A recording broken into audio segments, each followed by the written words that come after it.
la agenda de don Luis Miguel Pereira. ¿Usted ha visitado alguna agencia contra la corrupción en Jimaní, Luis Miguel? Pues son 100. Tenemos que hacer un tour. Luis debe organizar ese tour. Adelante. La información. Buenos días, Carmen. Buenos días a todos los oyentes del programa.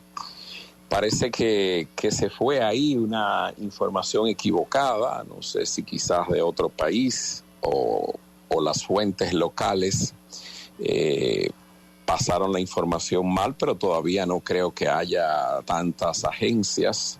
Lo que sí ha habido es expedientes por corrupción, que no hay dudas de que no tienen en una primavera entre calamares y casabe y purga de la clase política y otras lindezas locales, y uno se le hace a veces difícil como sustraerte, porque el tema es saturante y también se vuelve monotemático el asunto. O sea, donde quiera que tú vas, lo que se comentan son las tramas y cómo se extorsionaba a los señores estos de las casas de apuestas ilegales que tenían que pagar el diezmo, y cómo se hacía lo de la sobrevaluación, y qué bien vive Mimilo con su trayectoria impoluta de años dedicado a actividades no santas, en fin, todo ese tipo de cosas. Y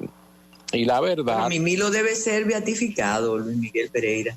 Primero, genial cómo él le vende a la oficialidad un proyecto, como él dice, yo conozco los juegos, y cómo frente a las autoridades él dice todo lo que ganó, todo lo que hizo, y él debe estar realmente satisfecho y brindando, como decía yo, en un trabajo por la PEPCA, en la más absoluta tranquilidad y quizás esperando otra oportunidad. Bueno, normalmente, como se dice en el lenguaje de comercio internacional, ese know-how, ese saber hacer, ese aprendizaje tiene que haber tenido un entrenamiento previo, porque tú puedes tener habilidades, tú puedes ser una persona audaz, una persona con visión, oler dónde está la posibilidad del negocio y abordar a las autoridades, pero aparentemente cuando uno lee los interrogatorios y las cosas que se van diciendo, el tinglado lo conocían y sabían quién era la persona clave en cada tramo. Eso no es que tampoco sea muy difícil de determinar cuando tú te dedicas a eso, porque con eso pasa lo que suele ocurrir en todas las instituciones. Si tú vas a someter o vas a reclamar una expropiación, tú sabes que hay un lugar donde primero depuran el expediente, tú sabes que hay una persona en consultoría jurídica, tú sabes que hay una que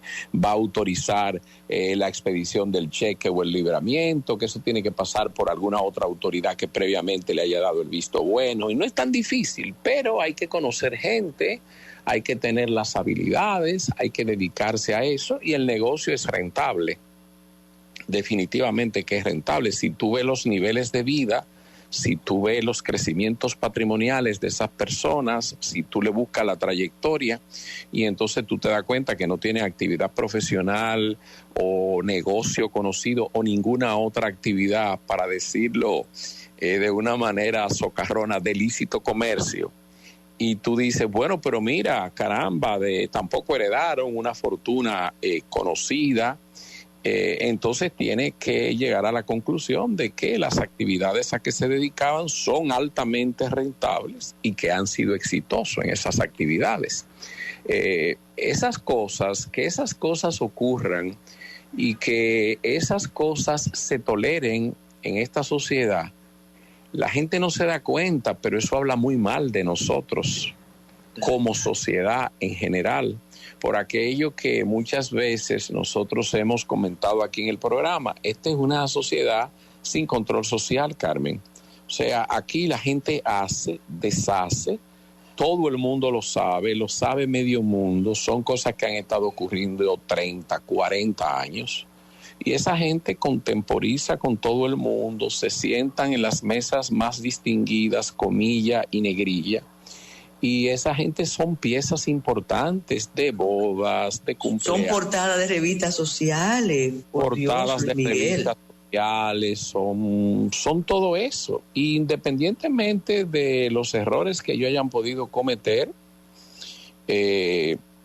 independientemente de eso, también tenemos una sociedad que, como yo digo, se tapa las narices, mira hacia el lado cuando quiere y cuando le conviene. Por eso yo apoyo que se ataque la corrupción. Pero a mí que no me vengan con la historieta de que la lucha es solamente porque se ha decidido ahora desgarrarse las vestiduras y tenemos esta lucha ética denodada para sencillamente tratar de reivindicar los valores sociales, de asepsia social, y aquí estamos nosotros los más puros y vamos a desentar la sociedad. Yo eso no me lo creo. Yo soy un poquito más moderado en esas cosas. Yo creo que sí, que la corrupción se ha salido de todo control.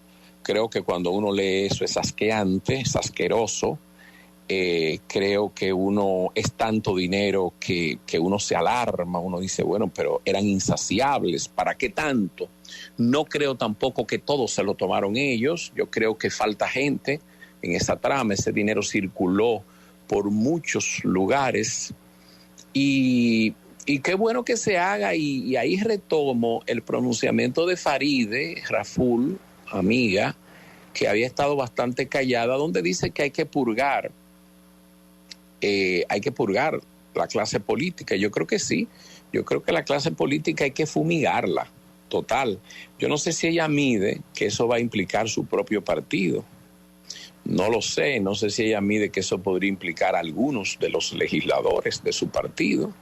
Esas son cosas, porque ese tipo de purga tiene que venir de manera general. Tú no puedes solamente purgar de un lado y de un lado. Pero aquí, al ritmo que vamos, ya se inició un proceso, Carmen, que tú verás, lo veremos, Dios mediante, que aquí cada vez que haya un cambio de administración, aquí va a venir una purga, porque eso desata una serie de cosas y que uno desde afuera, no tú y yo lo sabemos, pero el pueblo normal que no anda examinando esas cosas no se da cuenta. Eso es parte del negocio. Tú sales a encuestar en conversaciones privadas a senadores, diputados, miembros de otros partidos, miembros incluso del partido de gobierno, y no quieren este tipo de escarceo. Porque hay un detalle que te voy a interrumpir, profesor. Ahora que hablamos, porque la ola ha aumentado, la ola ética. Pero hay un problema, ahora que tú dices que cada cambio de administración traerá esto. En 10 años, dentro de 10 años, no habrá alguien, ni en los medios, ni dentro de las autoridades, que recuerde que hay personajes recurrentes con estas prácticas. Entonces se piensa que es el génesis antes del apocalipsis, pero quienes tenemos muchos años en la vida pública sabemos más o menos quién es quién y a quién apaña cada quien, e incluso las vinculaciones laborales y familiares de muchos. Pero hay algo que usted decía y ha insistido, creo que desde que vimos cómo iba esta administración adánica y ética.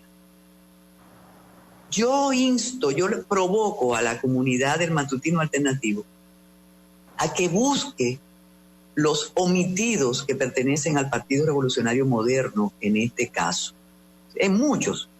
Pero yo no sé si tú mismo sepas que uno de los cantores, Frixo Mesina Arbelo, era viceministro de Hacienda de esta administración, por Dios, Luis Miguel. Entonces, hay que decirlo, porque entonces no estamos siendo tan éticos como los apóstoles, que ahora coparon todos los medios y cada día están diciendo que esto es un horror, que no importa que existan auditorías, que esos son los malos y que nadie puede hablar mal del proceso. Entonces, Frixo Mesina Arbelo era viceministro de Hacienda de este gobierno. Como es del PRM, el diputado que ahora no aparece, nada más se ven las fotos con sus colegas. Entonces, así no, Luis Miguel. Eso es así, yo lo sabía, Carmen. De hecho, se ha comentado, no profusamente, pero sí se comentó de la situación de ese señor. pero el que crea que el rasero es el mismo está muy equivocado, Carmen, porque el rasero no es el mismo. Y ahí te introduzco el siguiente comentario. Yo vi a Marcha Verde, que Marcha Verde tenía 2 años y medio durmiendo el sueño de los muertos. Y de repente Marcha Verde resucitó, anduvo por el Palacio de Justicia, ocurrió aquella confrontación innecesaria, en mi opinión, supuestamente con miembros del PLD y demás, o no digo supuestamente, miembros del PLD que estuvieron por ahí. Y yo digo, pero ¿y dónde estaba Marcha Verde, Carmen? Con todo el legítimo derecho que tiene Marcha Verde de apoyar el proceso, magnífico, lo apoya. Y yo me pregunto, ¿y dónde estaba Marcha Verde cuando lo de Macarrulla? ¿Por qué no marchó? ¿Y dónde estaba Marcha Verde cuando lo de Furcal? ¿Por qué no marchó? No te van a decir que tú eres de un lado si dices eso. Eso es así. Tú sabes lo que pasa, Carmen, que tú te das cuenta, Marcha Verde, todo el mundo sabemos que era un movimiento que endosó legítimamente al PRM, pero cuando me lo quieren vender con que Marcha Verde representa a los éticos, los interesados en limpiar la sociedad, por Dios, vamos a respetarnos. Y otra cosa, Carmen, montar en un paisito como este, con estas debilidades institucionales, con todas estas aprensiones y limitaciones que tiene esta sociedad, tú montarle ese tipo de presión mediática, marchas y demás, eso respeta la independencia de la justicia. No, debilita la institucionalidad más bien. La debilita, tú sometes. Mira, por un lado, al Ministerio Público lo sometes a presiones, porque el Ministerio Público se supone que investiga bajo los principios de falibilidad y los principios de objetividad.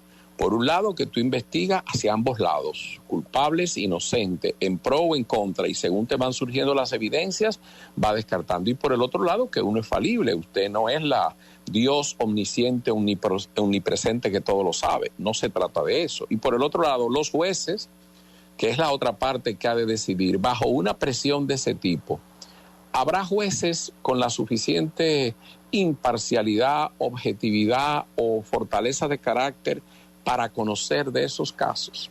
Es una situación verdaderamente difícil, pero estamos en una época de festín. Calamar, por un lado, que en tinta negra es sumamente pesado, y por el otro lado tú tienes entonces la torta de Casabe como patrimonio de la humanidad.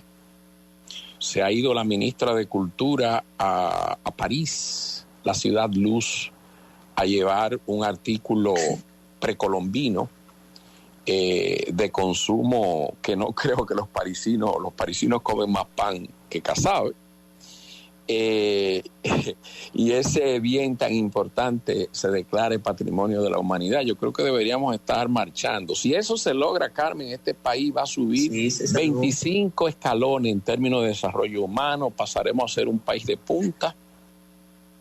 Y de los 12 un detalle, ¿qué hace entonces nuestra representación diplomática allá? Porque para eso existen las representaciones diplomáticas y sobre todo en UNESCO, porque eso tiene un elemento educativo, pero ella tuvo que ir allá. Bueno, lo que pasa es que el Casabe, si no tiene una representante que la introduzca en sociedad, sobre todo en la sociedad parisina, que es cerrada, que es etnocéntrica, y no tiene una persona que tenga el garbo, el porte, perdería entonces creo que un poco de caché en la introducción, de manera que su presencia ya está bien. Esas son cosas que se ven bien, y es un motivo importante que un símbolo como el Casabe nuestro, tan nuestro.